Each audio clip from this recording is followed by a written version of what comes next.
Hey, another video.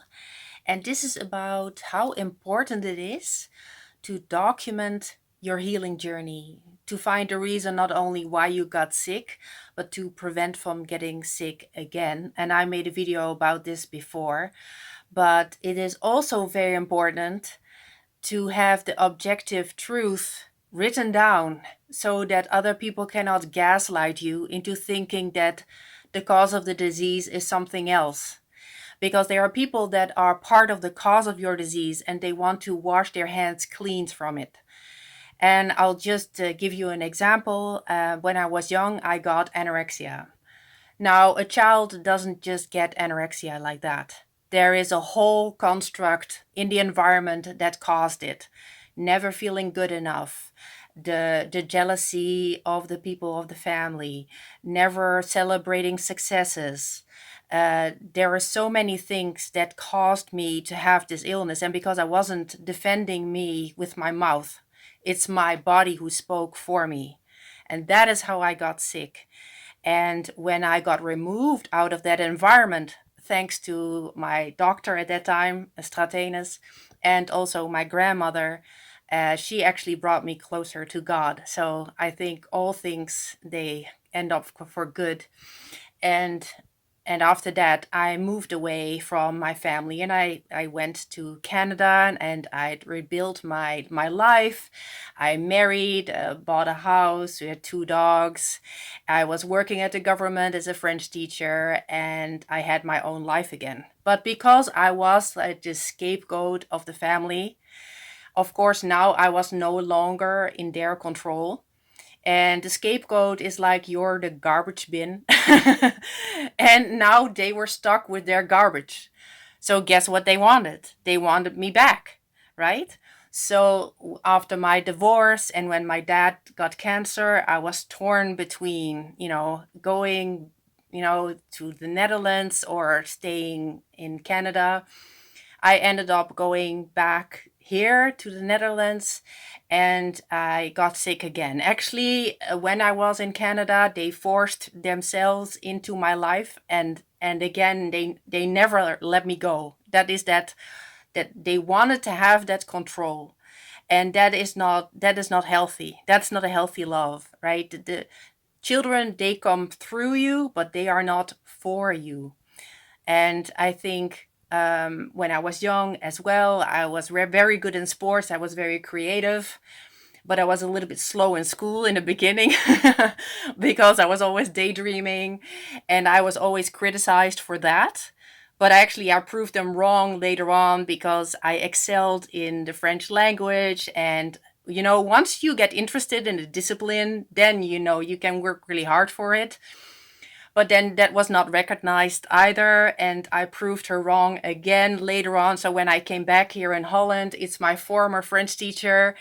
He was at that time like 82 years old, and I met him back here in the Netherlands, and he came to visit actually the farm where also my mom was. And my mom still was in her mind that Karen is not good at school. And then my French teacher, he went to the car and he got all the grades that I had for my for the things like in French, like in class. He pulled them out and he showed my mom, Karen, she was one of my favorite students. Look. And that's why it's very important that you have the truth. And I remember, so when I left for Canada and my family was saying, well, we always told our daughters that the world is bigger than the Netherlands. No, I didn't go to Canada to explore the world. I went to Canada to get away from you, away from the toxic environment that made me sick. But of course, they had to make their own version of why I left because they had to save their pride and their image of perfect parents. Nobody wants to tell, our daughter left because we were not good parents. Of course, they don't want to say that. Of course, we're going to make up a story. And I'm sure they repeated this over and over again to people. And I think, well, at least the truth doesn't need repetition. It just is. And you recognize the tree by its fruit, and yes, you reap what you sow. And so It's very important. That's why I have all my diaries. I've got all the proof. Um, I know now what made me sick. I know how to avoid it. I know I had to go no contact. But I also know that I'm being gaslit into blamed for getting sick in the first place.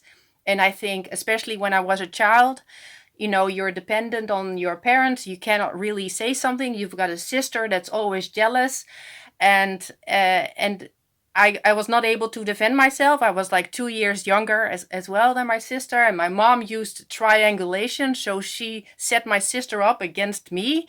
So then we had this competition between us, and that was like this drama that fueled the control of our mom. And I think that is something that that's not love. Actually, everything was very conditional as well. I always wanted to be loved and accepted, and I would do anything for love. And it was weaponized against me. And later in life, again, at the moment that I needed love the most, I was deprived of it. I cannot say it here, that whole story. I describe it in my book, but it was very traumatizing. And that is the main reason why I went no contact, because I knew they don't really love me. That's so obvious, and they love the lie that saves their pride. And I just don't want anything to do with it. I know the truth. God knows the truth. He is omniscient, and revenge is his. But the truth will set you free. And I know I'm not the only one. I know that other people like me have been victim of this blame shifting and the gaslighting as well, to the point of making you sick. And I just want to say there's always hope, and you're more resilient than that you think you are. And you can heal, you can move on, you can forgive, you don't have to reconcile, you don't need the validation of anyone, especially not the people that hurt you in the past.